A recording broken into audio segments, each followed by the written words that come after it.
Hello, doctor. Hello. I'm first of all, I really want to thank you for the fact that you're taking out time and just doing this. Just for the people who will be watching this, can you just introduce yourself a little and tell about yourself? Mm, So my name is Dr. Pankaj Jorwal.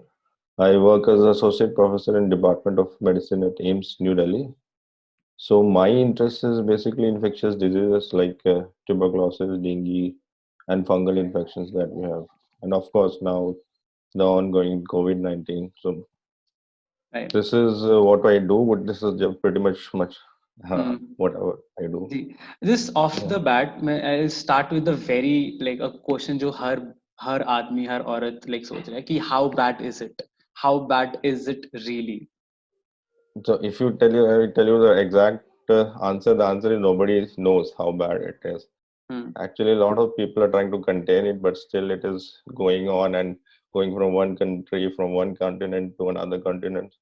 So it's probably very bad as of now in terms Hmm. of its spread, Hmm. not in terms of mortality or death, वगैरह इतना नहीं है, but in terms of the disease being going all over. So it's probably, as you know, it's a pandemic, so it's spread to all parts of the world. Like, and how far do you think we are to creating something that can be a vaccine or at least contain the effect of this virus? Again, realistically speaking, making a vaccine requires a lot of processes before the vaccine, like Hmm. animal trials, then human trials, safety, efficacy. It's always safety first, then the efficacy, because any vaccine has got a lot of side effects which we might not be aware of. Hmm. So classically, it requires a lot of time. So in present times, in so much desperate times, also, if you want to ask me, really, it probably will take almost a year to a definite vaccine to come out through proper channel as it has come Hmm. out since in the past. Right. But depending on the circumstances, we might have an earlier vaccine because if they on compassion grounds, if they actually bypass certain things which are there, so it can be. But realistically speaking, it will take around about a year. What do you think? Like, एक infected person on an average अभी कितने लोगों को infect कर रहा है? Usually, they say when the number crosses 200, which the India has crossed 200.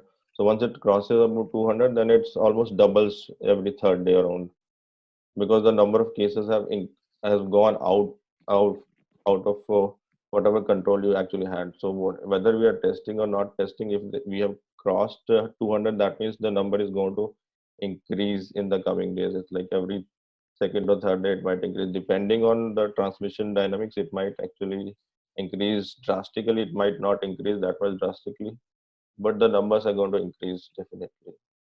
Doctor, I'll ask you this very a question that has bothered me since like पिछले 2 हफ्तों में is that in a country like India, where our community is so one so densely populated, second बहुत साथ रहते हैं सारे, a community, it's a very close knit community. Why do you think the number is so low? Because there has been the first case came really long back, and keeping in mind the nature of this virus, which is like it spreads very easily, how do you think the number is low? Is it because we haven't done enough tests? There's not enough testing, or is it because it's it's that's how it is? Exactly, we are not sure because the disease behaves differently in different countries. But there's obviously one of the answers is we are not testing enough that much. That will be an obvious given Right. of given. If you look at the numbers, we are obviously not testing. But then again, if you look at the other side of it, that even if you were testing more, a lot many people and the numbers were much more, there it won't have actually impacted on the spread of the things. Mm-hmm. Maybe if we would have tested much more number of them, we could have actually strictly actually enforced the lockdown that we are actually having right now. But even though I think testing or not testing, eventually the thing is that we will have to go for social isolation, that which is being talked about and which is being done right now. We'll have to So go. whether we are testing or not testing, eventually it has to be go through whether the drug is there, the vaccine is there. The shortest and the straightest thing is you will have to get social isolation, complete lockdown. It has to be done. And in your मतलब in your perspective, कितना time should be a minimum self isolation? Like we have a Janta curfew which is for 14 hours. Hmm. Uh, like how long do you think should this Janta curfew be for this virus to be so that people like you, doctors all over the country, can actually the medical community can actually contain the virus and stop it from just So they say the incubation period is 14 days. So once a person is affected, he is infectious for the period of 14 days. Although he becomes symptomatic on the fifth or the sixth day when the symptoms appear.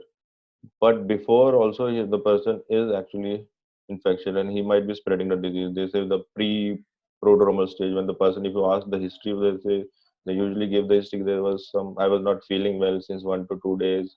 Then eventually the fever started and all. So basically, then the person is infectious for that many days. So if you look at the number of cases that we are having, so I would actually say 2 to 3 weeks at least. so a total isolation lockdown for 2 to 3 weeks will be If able we to are to contain the virus to a certain extent. right. Right. So, as you mentioned, the symptom starts showing up on the fifth day, fourth to fifth day, and Mhm. so what is the 14-day period that we talk about? So if the person might be positive on the first day itself, if you test it, and if the person might be positive on the 14th day itself, so that is the range that we have. Once the virus gets into the body, then the body tries to fend it off, and the body gives a reaction, the immune reaction. So usually that reaction gives rise to the fever that we are talking about, so throat, and Fever is a body's mechanism to fight the virus, to fight the virus. right? So before that, also the virus is there in the body, but the symptoms start showing on the fifth or the sixth day. So basically, you will not be able to catch somebody, or you will not be able to pinpoint that this person might be having the disease. Only when he becomes symptomatic, then you can actually say which is towards the fifth and sixth day. That's why they say that so whoever is traveling from outside, because India per se, de novo doesn't did not have any cases. So obviously, it is the people who are bringing in. So they have to be home quarantined for a period of 14 days. In between those 14 days, if they become symptomatic, then they need to be isolated and they need to be kept on under observation of medical care. That's okay. Right. So, what I understand from this is that a person can be symptomatic and can be carrying disease within the 14 days, Yeah, yeah, yeah. but uh, may not be what do you call it? They will be showing symptoms of the disease like fever, sore throat, So, or so dry if he's cough, difficulty in breathing. if he or she is showing symptoms, that means the virus is in his or her body. That Is will definitely the virus is there in the body. so that person is a potential can spread the disease, and he's not being Yeah, matlab, definitely. he- Then at that point of time, he is definitely he can spread the disease, and obviously he is also having the disease. right. So can a person be fit? Like, can he be fit? Like someone like me Hmm. who doesn't have fever or symptoms, but can the virus still be within me? Just because my immunity is strong, it's not maybe showing that bad and it's fighting it off. But I still contain a virus? So theoretically saying that is true. They're basically there. If you look at the data, they are saying the younger people are not that much affected. It's the older people who are affected. So if somebody with a good immune system might have a very mild infection, like minor flu, like normal viral fever that he might actually have malaise, body ache, thoda Right. sa throat, so he might be uneasy, or person may be asymptomatic also. Hmm. But that fraction of people will be asymptomatic or will be very less, so they will not be transmitting the disease as so. Even though they can potentially transmit the disease. That's why they say ki everybody should be home quarantine, whoever is traveling for 14 days, so as to stop the spread of the disease. Right. But classically, it's the people who are becoming symptomatic, they are actually spreading the disease. But if you have good immune system, you might not have that many symptoms, and you might just pass it on as normal viral fever. Right. But you cannot have the symptoms, and theoretically you can still spread it. But that will be very small function, very, very small fraction of people who might be asymptomatic, who have that much good immune system, that they are not actually having any symptoms and all. Right. So, uh, just to add to that question, like a lot of people develop fever, and is it possible for some people to develop fever and not develop the rest of the symptoms? Like some can just cough, and some of them can just have a short breath and stuff like that. Is it possible to symptoms to show like a patient to show Uh, particular symptoms? so fever is a universal symptom. Fever you can will find in other any kind of infection that you will have fever because it is the body's mechanism to fight off infection. Right. So it's not common to one symptom, but the other symptoms like is you have got another different kind of flus going around, like H1N1 is also going around, influenza is going around. So that's what the thing is. There are certain symptoms which are very peculiar or specific to the COVID-19. That is like fever, but then fever you can have thousand causes of fever also. Mm. Apart from fever, it causes a cough, dry cough, and the third symptom is shortness of breath. So these three symptoms are actually classically now are being associated with COVID-19. If you have running nose, sneezing, it can happen in this also, but classically it's more like a H1N1 infection which is causing all those symptoms. It tends to go deeper into the lungs, so it produces a cough which is dry, and then there is if you look at there is a lot of mucus production in the lungs. So the resilience of the lungs is affected. So eventually that will give rise to chest pain, shortness of breath, difficulty in breathing. And just a curious question: even if someone with good immunity fights this thing off, will this could this possibly have a long-term effect in their respiratory functioning? It's too early to say because post we have not reached to a post Mm. COVID-19 era. So after once the pandemic is over and we are able to assess people's lung functioning and then we can see how much it affects the lungs or how much doesn't affect the lung, then we will know in exact detail whether how much it affects. But even in younger people also who are having good immunity, if they are being exposed to very high quantum of viral load, that's why they say the personal protective equipments are there, like healthcare workers who are mostly younger people. But if they are being exposed to high quantum of the viral load and again they are being exposed, so a young person might not be able to fend it off for a long time. So वो भी बीमार हो सकते हैं. So like if you Ji. look at the recent Italy data also, a lot Right, of healthcare givers were also affected. right. So there's a lot of questions around how this actually started, and some there are a lot of speculation that comes in. Some say it's started from a wet market in Wuhan. Some say it's a political conspiracy. Some say something else, and there's a lot of conspiracies and questions around this whole topic. As per your information about this, like where do you think it started from, and what is the uh, situation? Somewhere around Wuhan and nearby area wherever it started, and but how it started, that is still a mystery to it. I mean, there's no official clarity on that how it started. So initially they said it was bats and then the snake ate the bat or some. There are different kind of theory which are going around, and like you said, like it's a bio warfare weapon or it's been released or it was leaked. But how exactly it spread, nobody is aware actually on the origin of it, where how it started, how it all spread, how it all came into being. Right, What we do know is like you have got different types of coronaviruses, which are most of the coronaviruses are in animals. So there are a lot of like more than 70 types of coronavirus which are transmitting within the animals, hmm, bats and other animals going around. Humans have got six classical coronaviruses. Like there are different CoV1, 2, and there are two main example like SARS and MERS that have SARS happened in 2002 and MERS in 2012. So those are the viruses which causes severe type of illness. Otherwise, you still have you still have had in your lifetime many corona infection, but they're all mild viral fever kind of thing that they right. cause. So usually we are not so much concerned about it.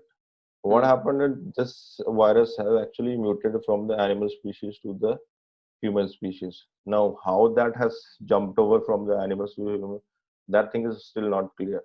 But definitely, it has jumped over from the animals to the human thing, and as we didn't had any previous immunity or exposure to the virus, so lots of people are getting affected by it.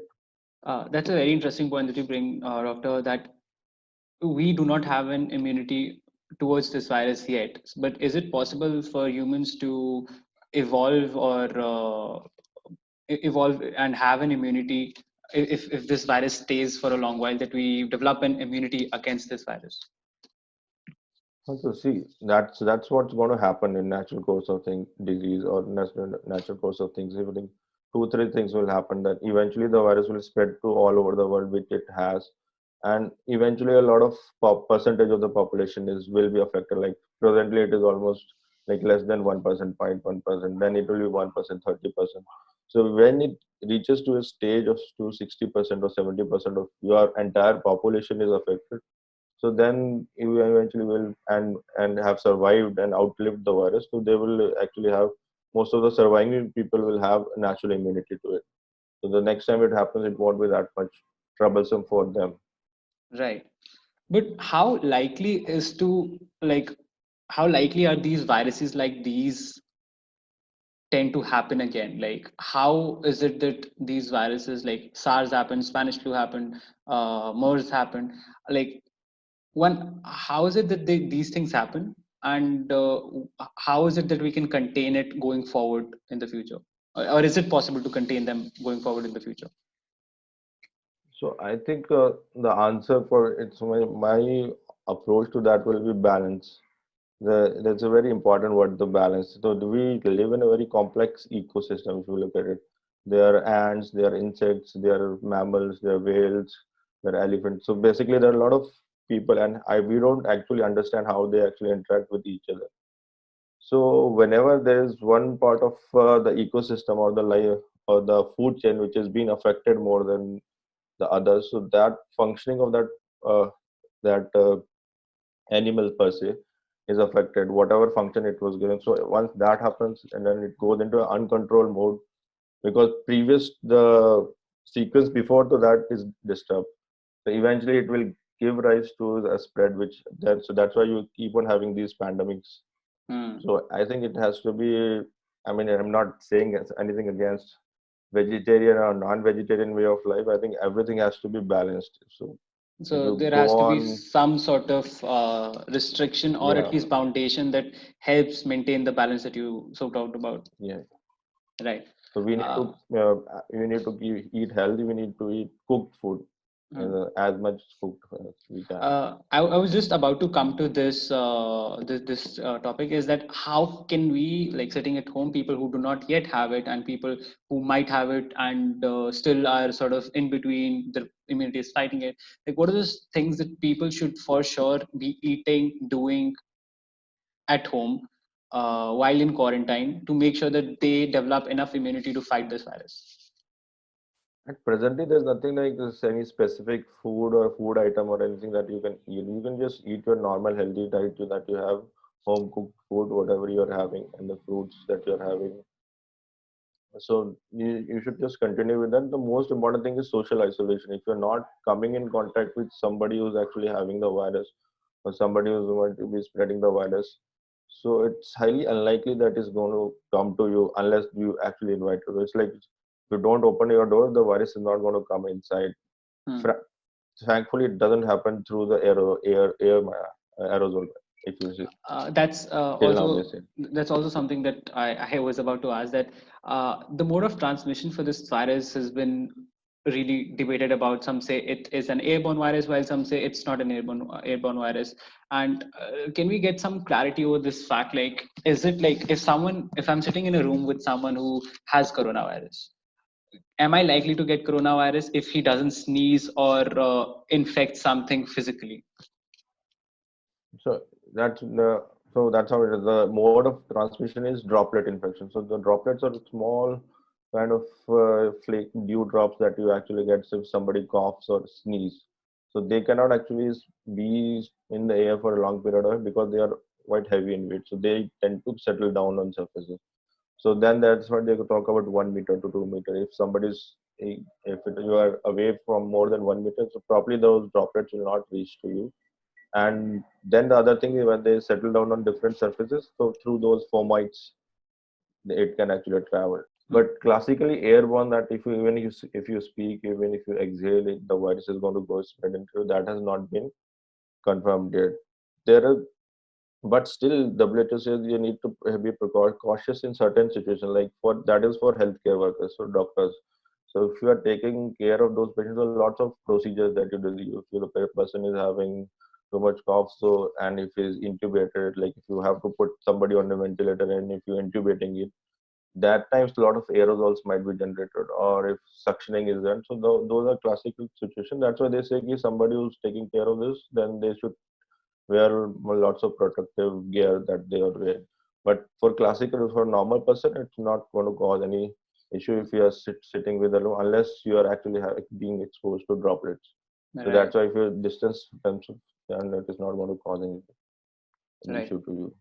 So another thing is that when do it's a very questioned thing because people don't understand if or not they should be buying masks in the first place and using masks. Do masks help people who don't have the virus, and like do masks help?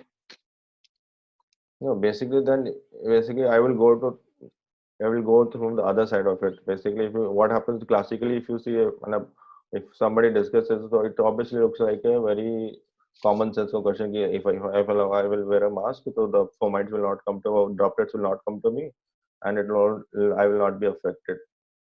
But the thing is, ideally, the mask should be worn by people who are affected, because those are the source of infection. Matlab, it's not, I'm not blaming everyone, but they are Yeah, having infection, so they are spreading infection. So if you will stop the source, then it's going to be more effective rather than everybody wearing masks. And the other thing which I'm going to come to it, like there is going to be, and there is still scarcity of masks in even the most developed countries in the world, like the US, the Italy. You can actually say so masks are required by the healthcare people who, like I was just talking about, who are going to be have been in actual contact, and that is unavoidable because they will have to take care of those people, so they will require lots of those masks. So if we will consume all those masks which we don't require, so that is going to create a shortage scarcity in. for those people.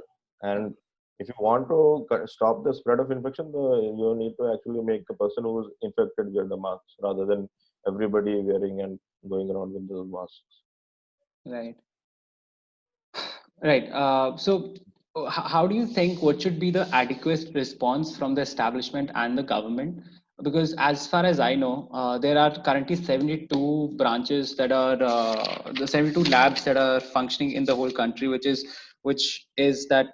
is one lab for 1 crore 80,000 55,556 people in this country. Ah, So, like, as far as I know, till now there hasn't been any privatization of these laboratories, and all the laboratories are government-led laboratories.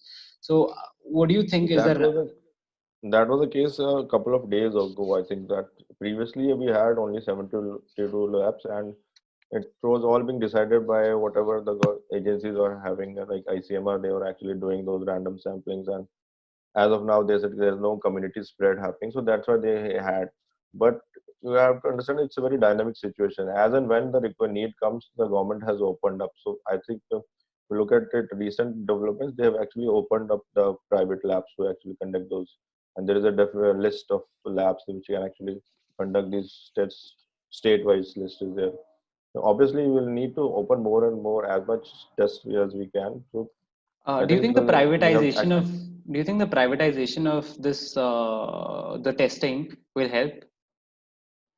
Definitely it will help because then obviously if you test more, you will get more number of people who are affected. So we can actually catch hold of people who are actually affected and who are spreading it.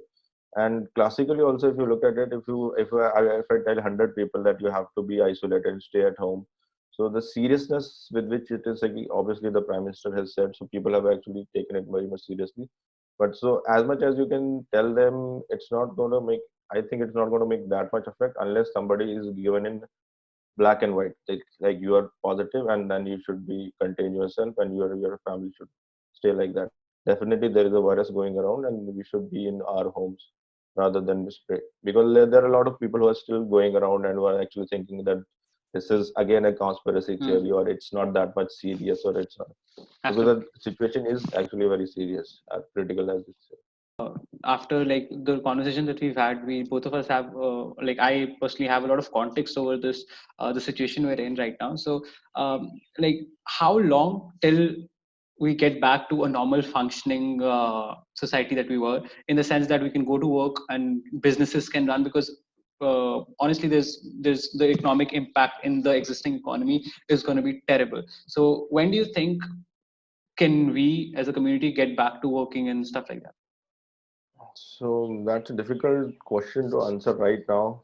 I mean, realistically speaking, at least 2 to 3 months will be there once it blows over. The most of the things have actually happened in our country, and after that we can actually assess here what is the status. Like if you look at China, also they actually reported once, like twice they had nil cases, zero cases reported, but day before yesterday they had actually 40 cases reported. Yep. So the virus is there, it is being spreading, and then it is circulating here and there. So classically, we don't know how long it is going to last, but at least what if you can put a minimum number of how long the effects are going to be there, or how long we need to be strict about our going around. So I will actually say it will last about 2 to 3 months at least before we open up again and we actually are able to function normally as we were before. Right. Also, doctor, do you think so? As people develop fever, do you think taking antibiotics right now would be a good choice, or should they get first of all, like, because fever ki antibiotics? I think Indian moms are pretty Mhm. equipped with antibiotics as of now. So, is it a good choice to have antibiotics if you have fever, or like how should one go No, about if they it is have fever? never a good choice to take an antibiotic without any proper prescription. Right. So if you have a fever and if you're actually having symptoms, then you will actually show it to a doctor that nearest. And if he thinks or if he prescribes antibiotics or whatever medicines they prescribe, then we should follow them because fever can have a lot of thousand reasons. There might be fever, so we need to evaluate it. What happens if it is just a normal viral fever? He might give you only paracetamol. If he thinks there is certain some infection, some there, even tonsillitis might be there. So then that requires antibiotics. So Right. indiscriminate use of antibiotics will again increase antibiotic resistance. That is another issue that we are facing or we are going to face in the coming days. What do you think, what in your view is the biggest threat that we face as a society, and something that can easily make us end up like Italy or Germany? What do you think is the biggest threat? So obviously the biggest threat is this spreading to each and every part of the country in a very massive way and eventually overhauling the healthcare system we have. As you say, we don't have that much developed healthcare system and economy like others, Italy and Germany. And even those countries are being swamped. I mean, they don't have masks, they don't have enough ventilators to put people on. So if you compare to it, our number of ventilators, our number of PPEs are almost 1/10 to that, and our number of people are actually more than twice or thrice or for 10 times of the population. Right. So if it goes into the community, like it's spread in Italy, so eventually, if you really look at it, there is even if present going by the present stats, the rate is almost 2%. The mortality rate is like on Right. 100 two people are like. So even if you get think of the one way of looking at it is it's only 2% people rather than the other way of looking at it. If you have 130 billion people, so if you actually 2% of you can actually calculate how big that number is going to Yep. be. And a lot of them, and that 2% will be there, but the 5% will be severely ill, Yeah. which will need definite ventilatory care or critical care. So those so that in 2% say 8% now, Mm. and probably I think that's the biggest threat we face right now, that we need to contain it because we absolutely don't have that much number to actually entertain people if it spreads in the community. So we need an immediate upgrade in the, I think, the medical sector which you're talking about, and like Yes. just people being ready, not just people, but infrastructure being ready, and the resources being ready to treat as and when the operations, the patients come. Right. Yes, and the Uh, immediately urgent, almost the most urgent requirement will be to actually increase social isolation, quarantine, whatever yeah. lockdown, whatever we can do, so that we can actually contain the present spread. Then obviously we can actually increase the healthcare Right. budget and also that we can have more equipment and Right. Doctor, I one another interesting stat that I came across was a comparison between Germany and Italy, and how even though the spike in their cases was very similar, the growth was very similar. The number of deaths, the percentage of number of deaths in Germany is way, way, way less than the number of deaths in Italy. So for uh, I will just have to once read to you the exact stats. So just give me 1 second. Mm. So I'm not wrong with the stats at least. So out of 53,500 cases, the total deaths in Italy have been approximately 5,000, which is approximately 10% of the deaths. While in Germany, out of 22,000 cases, there have only been 84 deaths, which is a drastic difference. Uh, what do you think, is it like, because surely has to be something, a manual factor to this whole thing, because the difference is quite drastic. Do you think it's something on an organizational level, on authoritarian level, which is like some government strategy, if you're aware of that, or is it like the people have different health diets or stuff like that? Because this surely is something that is quite interesting. Is it because Germany has been doing a lot of I think testing, and they've controlled it? Like, I am not sure, I have no idea. That's why I ask you this. So, I mean, how a country responds to a certain kind of virus is like how a body responds to certain kind of viruses. So, we could not be able to pinpoint because there are a lot of factors which go into it. But obviously, one thing that we have to mind on, I'm not aware what percentage of Germans are above 60 or above 50. So one thing which I came across was Italy has a lot of, I think that they have the second largest oldest population in the world after Japan. I think they have. Right. So that might be a contributory factor because they had a lot of people who are towards cross after 50, like 60, 70, 80 years old, and the virus is affecting most of the older elderly people.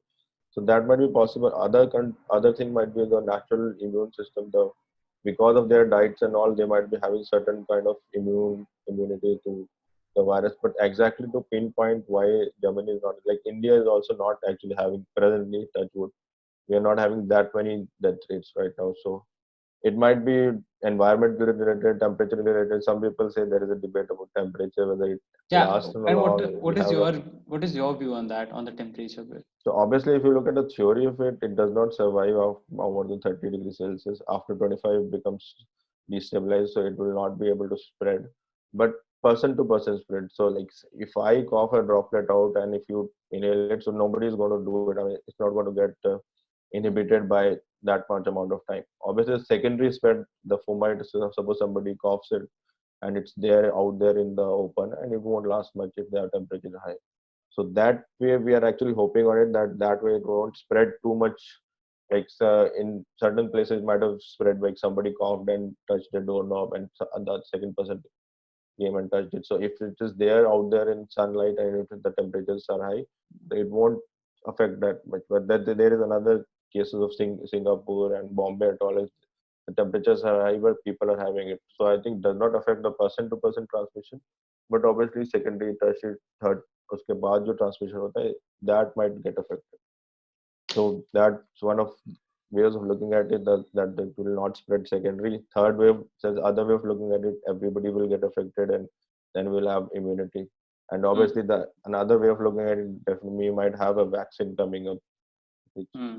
which, which might help Which seems spread to the be virus. a little unlikely right now in the in the coming near future. I mean, all of these will go hand in hand. Some it will spread to some extent, so some part of population will be immune to it. Hmm. It will not go to the temperature related areas, so that might be helping us. And then the people will be affected, and they will develop immunity to it, Right. and so on and so forth until the vaccine comes, whenever as and when it comes. Right. And just one last thing, since you mentioned that after 200, according to the stats, every third day the number doubles, which is like Which has been the trend that we have seen in which other is countries. right. So I mean, this doubling effect, so it's basically like every delay in every third day, or delay in every third day, means that we're doubling the risk every day, so We it are becomes it's doubling the load of the virus which is being spread in the community. So so it is it's that's why if you're talking about lockdown tomorrow, we should have actually locked out day before yesterday. So right, so it's like it's we are yeah, already late on that. right, and I don't think people understand that it's not 2x, it's x square, right? Yeah, it's X square. It's not 2x. It's It's like not 2x, if you're so like, it's just double the amount of people that will be affected, and then right, it goes on as if, until and unless you break it. right, So obviously we need to the doubling effect. break I it came as early across as this. I came across this concept by Hans Rosling, and he was talking about. He was one of the doctors who was posted in Sierra Leone while the Ebola outbreak was happening, and he explained this concept of how the outbreak happened. And coming back to coming back to this whole thing, anything else that you'd like to add, or is there something that, I mean, might be on top of your head that we might not have covered? nothing. I think we have covered pretty much the basics. I think we need to actually increase the awareness in general public as much as we can, that we need to actually keep ourselves limited to our homes unless there is an urgent dire emergency. And Hmm. obviously we need to actually practice hand hygiene. I think it has been said in Hmm. everywhere that you need to actually, once if you are have to go out and you come back, you need to wash your hands, you need to wash your face. Even with just soap and water are sufficient. There's no need to go for fancy hand rubs or 70% alcohol or Hmm. Hmm. Hmm. masks. If So you, if you're at home, you don't need sanitizers. Am I right about that? yeah, you just need to, if you're at home, you're doing your work, you don't need to do anything. Nobody's Yeah. coming into your home, you're not going there. If you're going out, you need, whenever you come back, you need to actually wash your hands with soap and water. That is enough. That is all that is required. It's very simple virus. It's Right. just the people who are not actually practicing it, it's just making it complex. Right. I think that will be it for me. I hope I haven't missed something which I was thinking about last night or last night, but that's pretty much going to be it. And thank you so much, Doctor, for your time. And I really, really appreciate this, that you sitting down and doing this with me. Thank you, Vishnu. Thank you very much for this. Unfortunately, we couldn't do it earlier because Yep. you see the situation was changing day in, day out. So Yeah. we're pretty busy with it. So hopefully, we can do it sometime again when the Yes. pandemic is not there in the near future. Absolutely. I'd love to have you in the studio and we can talk about this properly with chai and biscuits.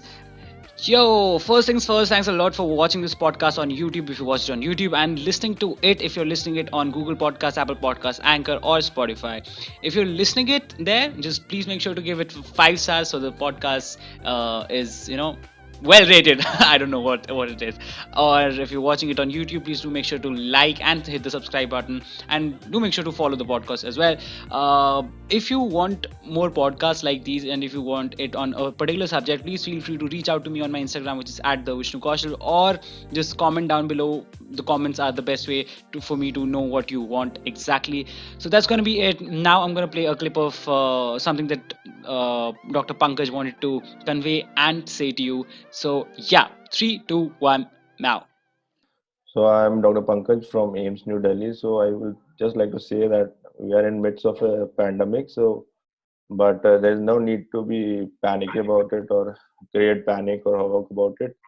We just need to stay in our home for a few days and practice hand washing. I think that's the simplest and the straightest way to tackle this virus. Uh, That's all from my side. Thank you so much, sir. Thank you so much.